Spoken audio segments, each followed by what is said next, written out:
USW Media.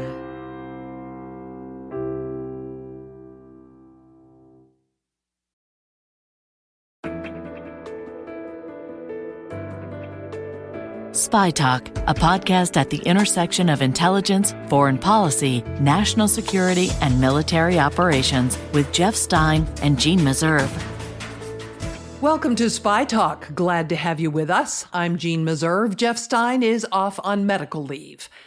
Threats against law enforcement continue unabated, a reaction to the FBI search of Mar-a-Lago for classified documents in the possession of former President Trump. We'll talk about the impact on FBI operations and morale.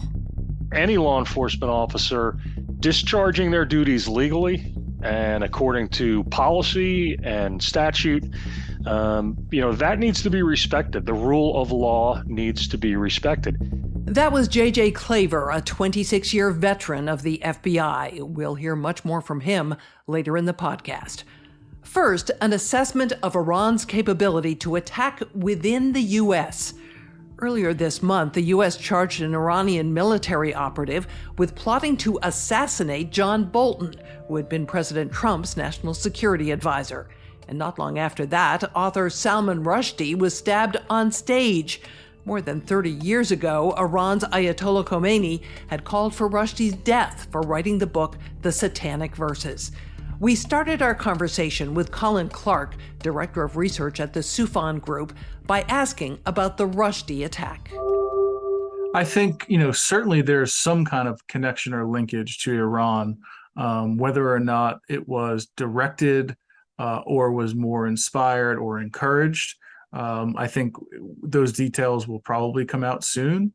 But certainly the Iranians have the capability to do the same thing that the Islamic State did, which is get in touch with people remotely and either nudge them or encourage them or lay out, if I were to conduct a plot, really kind of lay out the bit by bit, piece by piece, so that these individuals can take the risk and execute it.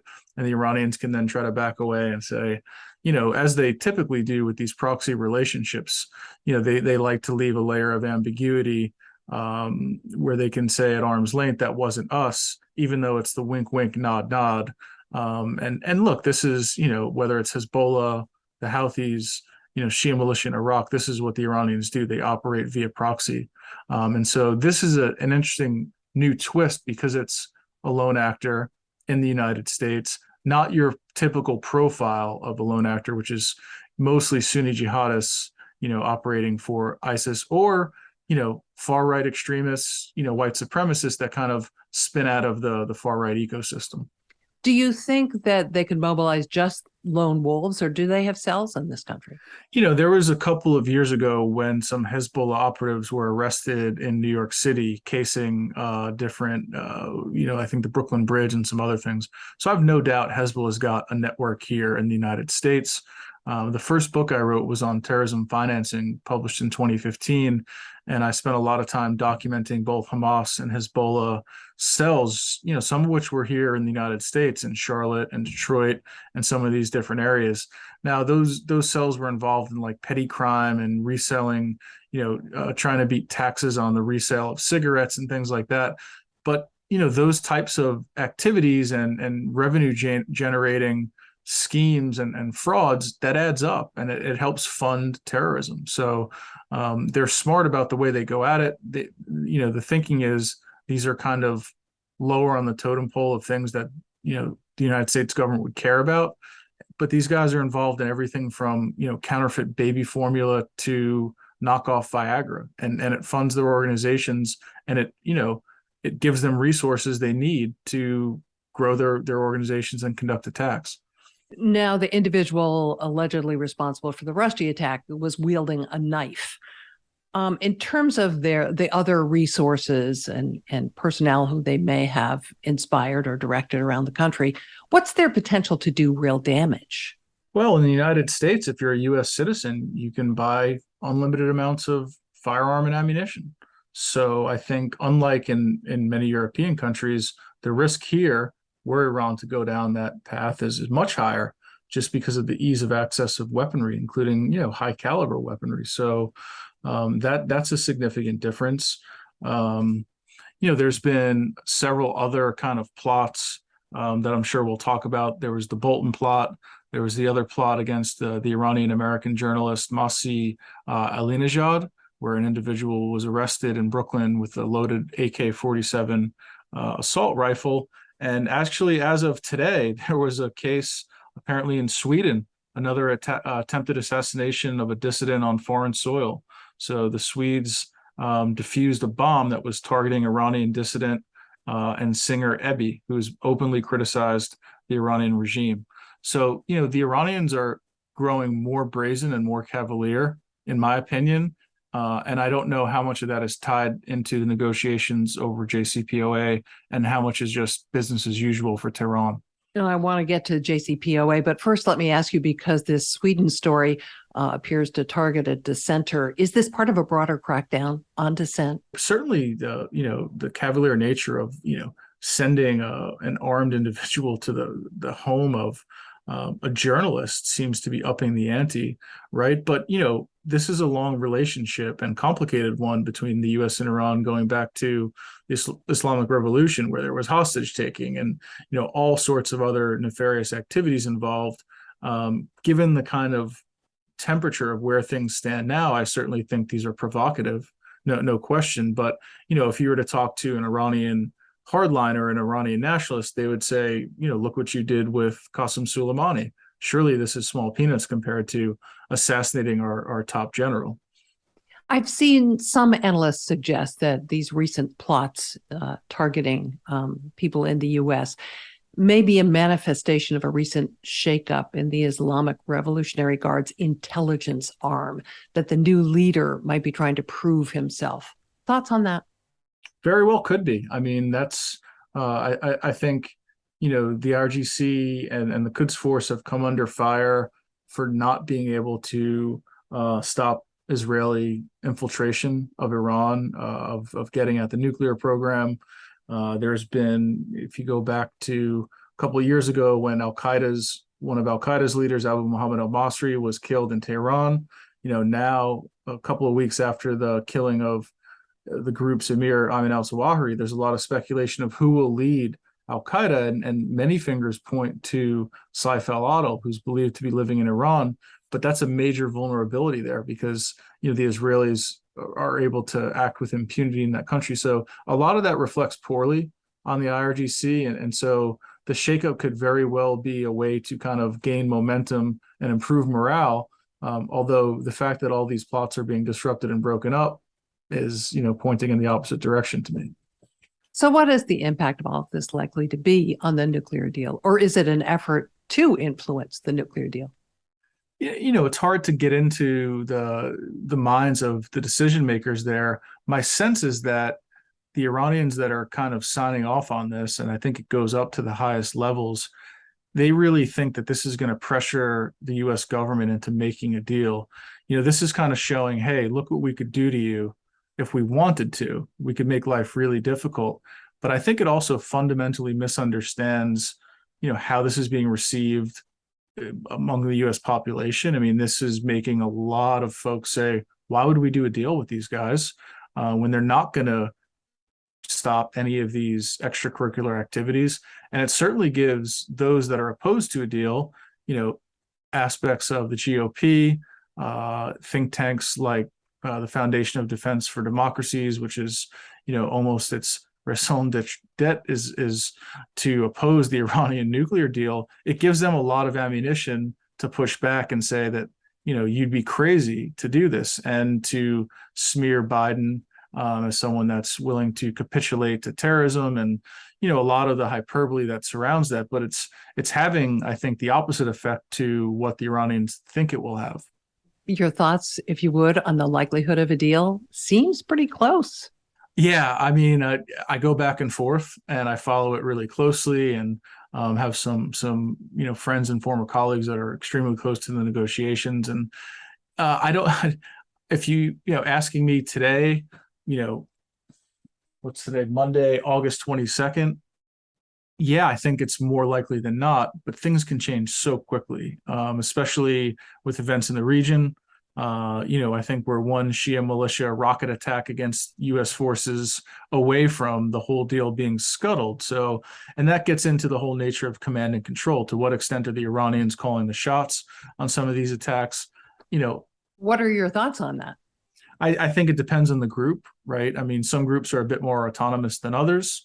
But at the same time, something this sensitive around such an important deal, it would be hard for me to believe that these groups would be going rogue and risk everything that the Iranians have been negotiating over off and on for the past several years.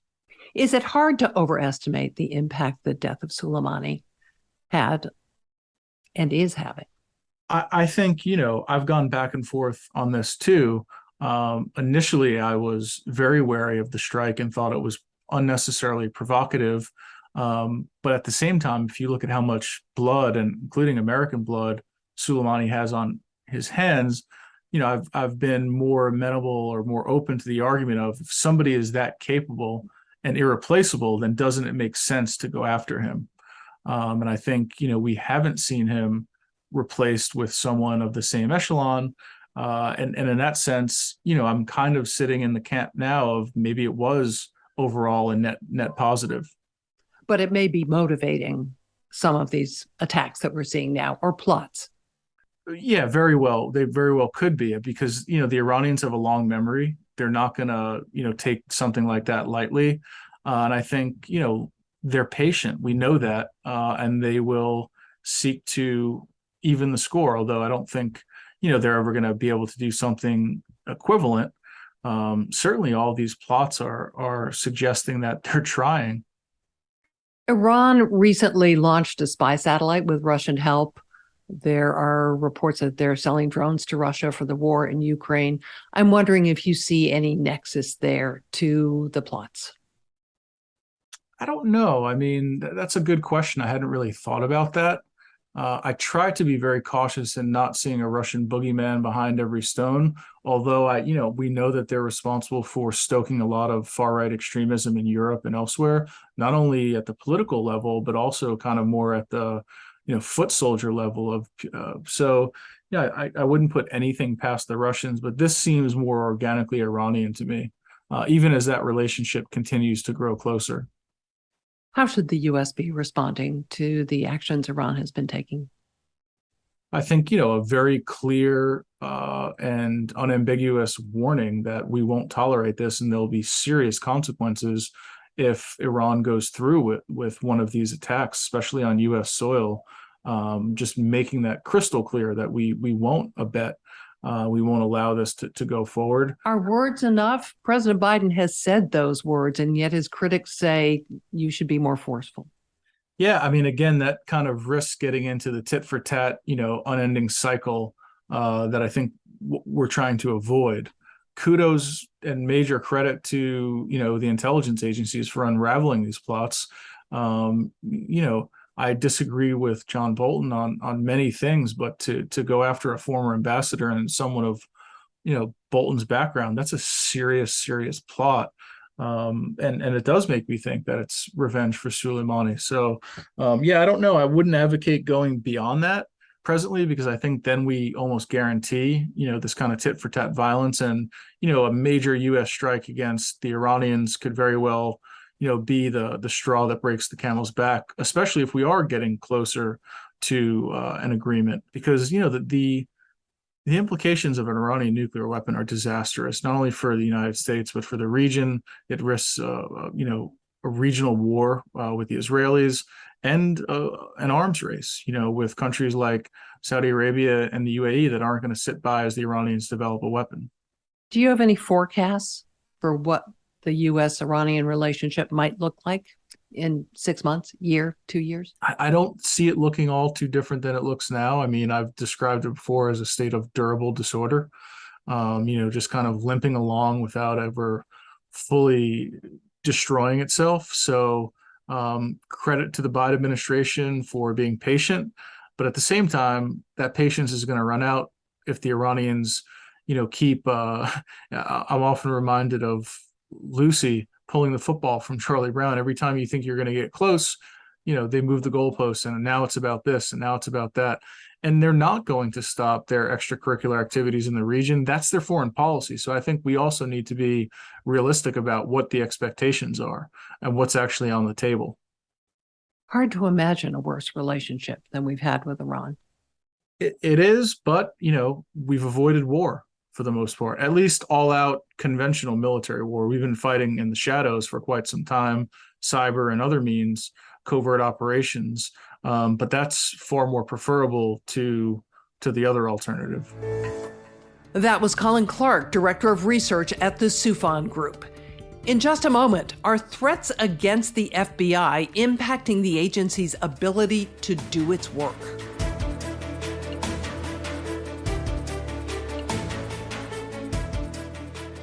We have never seen anything like it. A torrent of threats against the FBI, coming not just from anonymous people online, but from elected officials and a former president of the United States. There are calls to shoot agents and their families, accusations that the FBI is the equivalent of the Gestapo, and suggestions that the FBI should be abolished. J.J. Klaver served for 26 years with the FBI, where he eventually became a supervisory special agent with the Philadelphia division. I asked him for his reaction. Well, I mean, obviously, great concern. Law enforcement at all levels, needs to be held to account when or if there is misconduct. However, any law enforcement officer discharging their duties legally and according to policy and statute, that needs to be respected. The rule of law needs to be respected. To suggest that broadly any organization, any investigative agency is politically motivated in its investigations, I just think is irresponsible and dangerous, and it's putting people's lives at risk. There are real world consequences to saying these kinds of things publicly. Does it make you mad? I'm not sure if mad is the right word. I'm disappointed at where our kind of public and political discourse has come. As someone who is a lifelong registered independent, I found my original voter registration card from New Orleans. When I turned 18, I was registered as an independent. I've always been that way. I have a hard time kind of wrapping my head around such vitriolic partisanship. How worried are agents, especially after some of them have actually been doxxed? Well, I think, law enforcement officers in general, and particularly the FBI, always kind of have an eye towards the threats that could be out there. Particularly agents working in certain roles always have to be careful. Are they being targeted by foreign intelligence services? Are they being targeted by organized crime groups or gangs, depending on what kinds of cases they're working at any given time? So I think there's always kind of this sense of being aware of your own security, of your family's security. But I think this has taken it to a new level when there, individual offices have been targeted. Most FBI offices probably have pretty good physical security for the office, but, employees, not just agents, but the support employees, people are coming and going. Many FBI field divisions are located in federal buildings, which also house other federal agencies, the IRS, bankruptcy court, US district courts. So, you have members of the public coming and going, and as we saw in Oklahoma, in certain federal buildings, there are daycare centers, often on the first floor, so, it's not just the FBI that's being threatened here, it's the public. Do you think that these threats are impacting the Department of Justice's day-to-day work? I don't think so. I think FBI employees are going to go about their work. It's a very mission-driven agency. Everybody recognizes what both the overall mission is and what their individual piece of that is. And people pretty much stay focused on doing what needs to be done to achieve the goals. So in Sunday's Washington Post, there was a headline, "Wray avoids fight as FBI is menaced." Your thought on the FBI director's performance? Well, I mean, I think, the FBI director position is intended by statute to be somewhat separate from the political process and from political appointments that occur normally in any change of administration. But his personnel are being attacked, literally and figuratively. Yes, I mean, I think it is. I don't want to necessarily second guess everything he's done, but I think it benefits the FBI as an organization and in the bigger picture for the director to remain out of public political discourse and public political arguments. I think that's better left to other people within the Department of Justice or within any president's administration. I think he's probably looking at it. He's always been somewhat publicly apolitical. I mean, we know his political leanings just from his prior history. But I think Republican, I should say. Yeah. And appointed by a Republican president. So I think I would guess that what he's doing is trying to remain as apolitical as possible. I mean, obviously, he is the face of the FBI publicly. I think he's going to try to remain, at least publicly, as politically neutral as possible on this. And I think that benefits the FBI. I mean, I think we've seen in recent past where that maybe was not adhered to as a policy by an FBI director, and it has, you might be referring to Mr. Comey. Yeah, I mean, it's a very difficult and treacherous line to tread when you're speaking publicly about any ongoing investigation, and it's something that through the FBI's history they really haven't done. Typically the standard answer in any ongoing investigation is no comment. We neither confirm nor deny the existence of an investigation. I'm sure you've been told that many a times. I'm sure you've said it many a time. I have. Not always in those words. I try and, be a little more polite about it. But, at the end of the day, there really is no reason to talk publicly about an ongoing investigation that could lead to speculation or tarnish someone's reputation unnecessarily before they're charged or convicted of any crime. But I'm not talking about him talking about the investigation.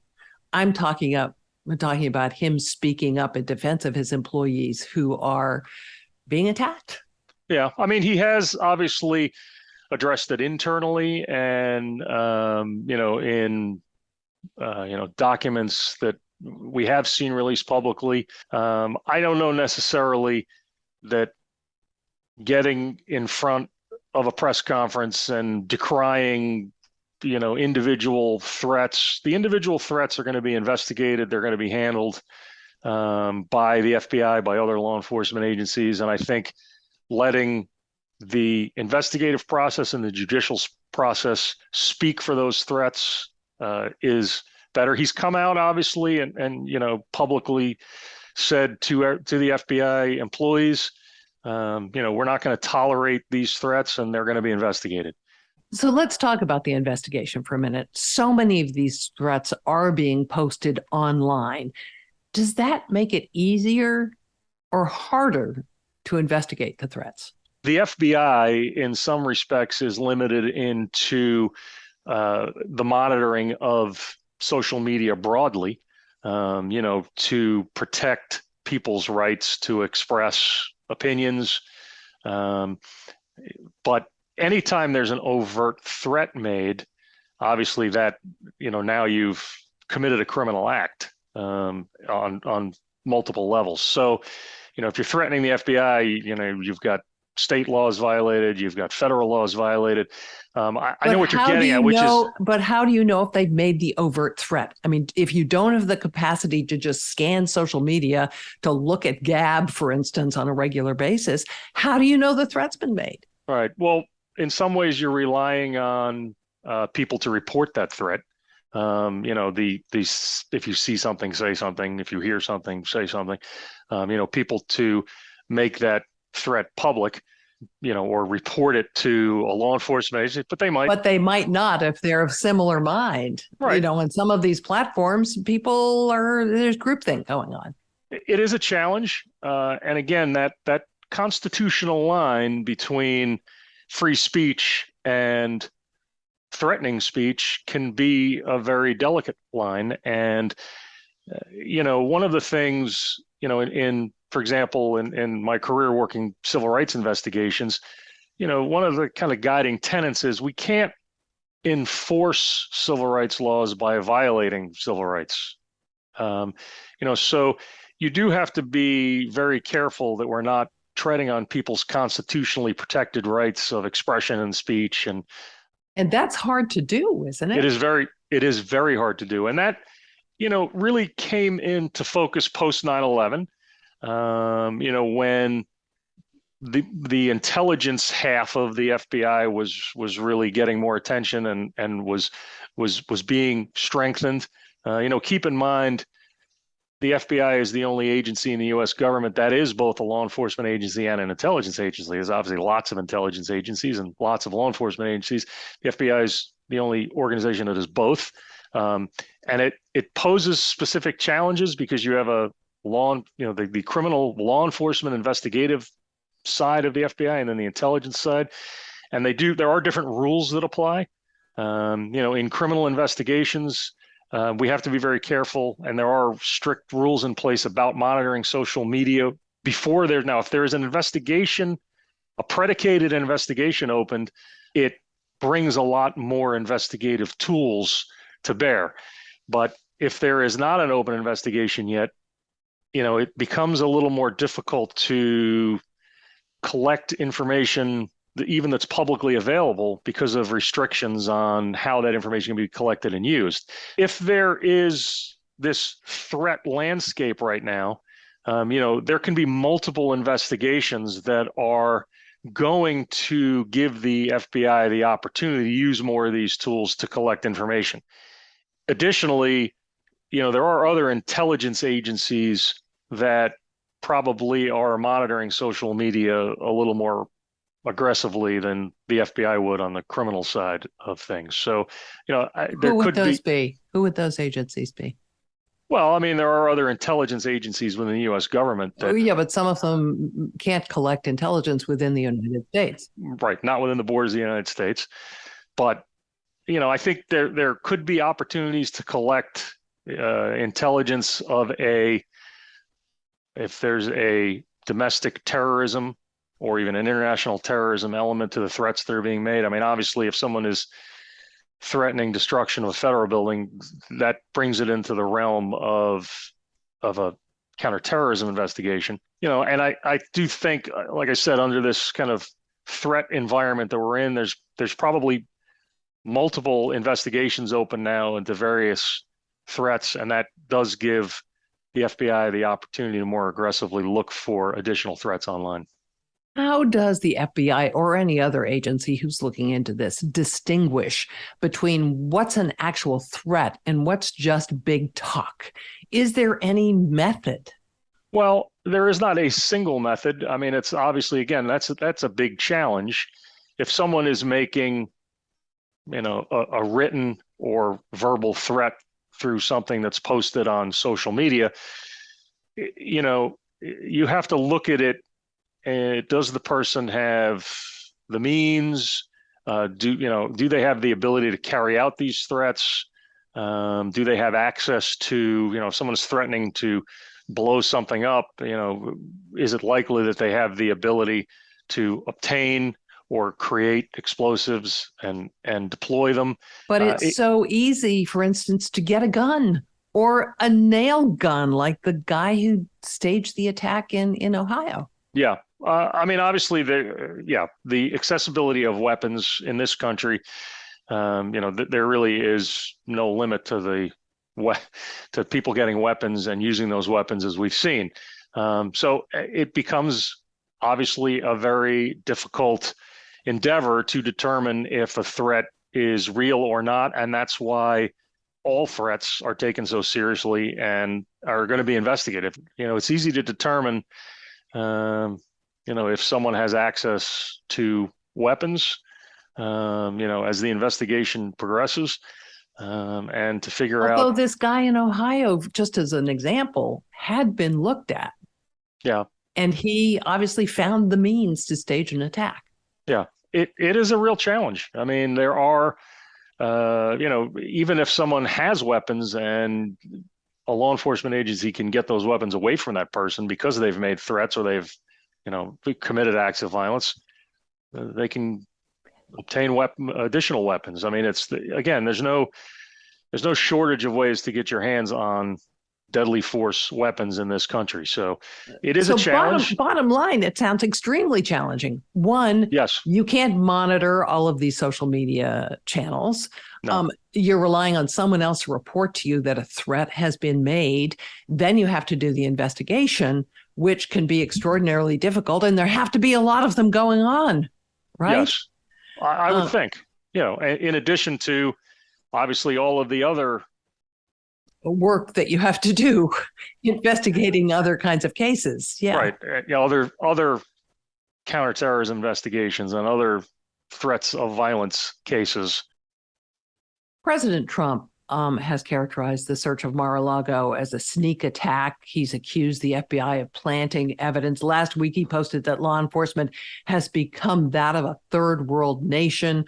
Quoting him here, never in our country's history has there been a time where law enforcement has been so viciously and violently involved in the life and times of politics in our nation. They have no shame. They are destroying our country. Would you like to give a response to that?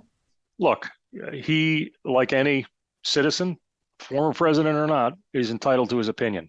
He is a private citizen now. He has avenues. Obviously, he has a large audience. As a former president, he has a larger audience than an average person. But he's entitled to his opinion. That's what makes this country great. But are you stunned to hear a former president and lawmakers making threats against the FBI, characterizing it as the Gestapo? Yeah, I mean, it is stunning on its face. It is, it's disappointing. It's bewildering to hear people, again, maligning an entire organization. Anyone is entitled to their opinion about individual actions, individual activities, disagree with the investigation, but to, characterize an entire organization as some politically motivated, thug organization. It's both inappropriate and dangerous. Do you find some irony in this, that the FBI, which has a pretty conservative heritage, should be portrayed as this tool of the liberal elites? Well, look, those claims are being made for political purposes primarily, or to divert attention from the actual investigation. It's not a simple process in this country to get a search warrant signed by a federal judge. There's a lot of investigation that goes into it. A search warrant is not the beginning of an investigation. It's not a tool that's used early in an investigation. There's a lot that goes into it to work up to the point of being ready to draft an affidavit to take to a judge to get a search warrant signed. I'm going to maintain faith in the organization and the safeguards that exist in our legal system, that this investigation up to this point has been justified in everything that's been done. No one's been charged with anything yet. So we're going to stick with the, innocent until proven guilty. That's the right everybody has. Some Republicans are threatening that if they take control of Congress, there are going to be hearings into the FBI. Does that worry you? Well, I think will be more of a distraction than anything. I mean, there have been Won't hearings. it be disruptive to the FBI potentially? Well, look, there have been hearings about FBI activities over the decades. As It's charged happened as before. this? Probably not as politically charged as this, but I think the FBI is going to be able to withstand any scrutiny of this activity. And if it's found that any FBI employee acted inappropriately, there are investigative processes in place, both through the FBI and the inspectors general. Through that process, then I would expect that there'll be investigations and agents can be charged with crimes if they lied on an affidavit. But again, there's no indication that any of that has occurred yet. But you don't think there are Republicans in Congress or candidates for Congress as well who've said defund the FBI, get rid of this agency? Well, I don't think that's a reality. I don't think that's realistic. I mean, the role that the FBI plays in domestic and international law enforcement and in the intelligence community and in protecting this country, I don't think that's realistic, and I don't think that's going to happen. I mean, that's probably makes for a good tagline right now, any more than, calls for, quote, defund the police have resulted in any major changes in how state, local, federal budgets are being spent. I think the FBI would withstand scrutiny if a Republican Congress and/or Senate wants to hold hearings into what led up to the execution of the search warrant. Based on what I've seen and what I've read and my experience, I think the FBI would withstand scrutiny. That was J.J. Klaver, who worked at the FBI for 26 years. Klaver told me he expects threats against the FBI, other law enforcement, and the judiciary will increase between now and the midterm elections and could escalate even further before the presidential election in 2024. Thanks for joining us for Spy Talk. Remember to subscribe to Spy Talk on Substack for original and insightful reporting on national security and intelligence. Follow my co-host Jeff Stein on Twitter @SpyTalker, and follow me too. I'm @Jeanne Meserve. Glad you were here. Tune in again next week. For more original reporting and insights like this, subscribe to spytalk.co on Substack and follow us on Twitter @talk_spy. If you enjoyed our podcast, subscribe and leave a review on Apple Podcasts, Spotify, or wherever you get your podcasts.